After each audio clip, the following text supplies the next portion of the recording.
Dan Booknook Noggin, and we're here with another Brubaker and Phillips. This is a new Image comic.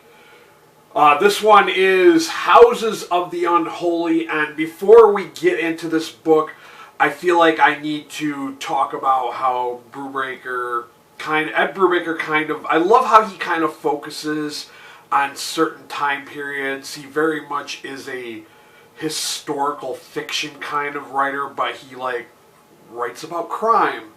And I love how he kind of handles the subject matter of the historical aspects of his crime stories. I'm going to say, hands down, he is one of my favorite, probably one of the only few crime graphic novel writers I can think of that I really enjoy. And this time he decided to take on the 80s. And if you're not really too familiar with the 80s, there was this whole rise of this satanic panic. And it all kind of started back in 1983. Now, don't quote me 100% on this, because I am someone who follows true crime. I do know a lot of true crime facts, but I may be slightly off on some of these things, so we're not going to go in depth with them. But the McMartins preschool, back in 1983, there were a number of small children who basically accused this preschool of molesting them and doing things to them. And at the end of the day, they said it was a satanic cult, that it was like the devil and all this other stuff. So it kind of takes on that idea to be the backbone of this story. So we have this main character named Natalie Burns, and she's a part of this also kind of a group of preschool children that they called the Satanic Six or something like that. And basically she's all grown up now, and the repercussions of that event, they kind of realized that it was all fiction, that stuff never really happened, that the children just made it up and got a lot of people in trouble. But in this story, someone is seeking out those children who were a part of that Satanic Six, and they're trying to murder them in ritualistic ways. So there you go. That's the main part of this story, the Houses of the Unholy.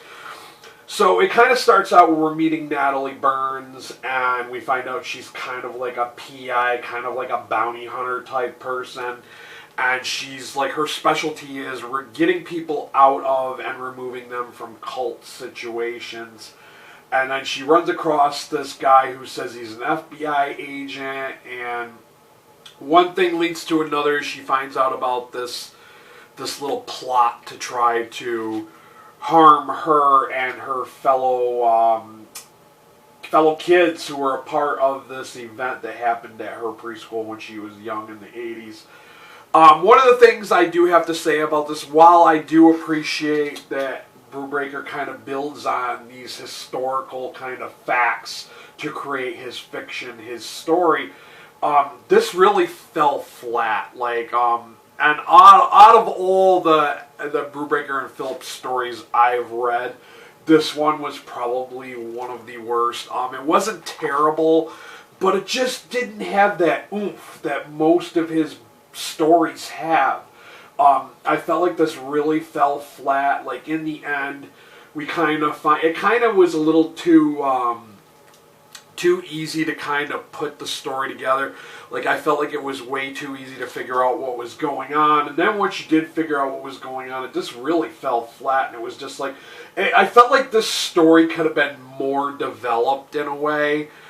It was really just kind of ho-hum for me. I felt like minimal effort was really put into this story. Like I said, it felt kind of flat. It did not have that something that just the Brubaker and Phillips crime stories that they usually do. It didn't have all that. It didn't have all that, and it was really lacking. I decided to give this one a 3 out of 5 star rating. It's okay.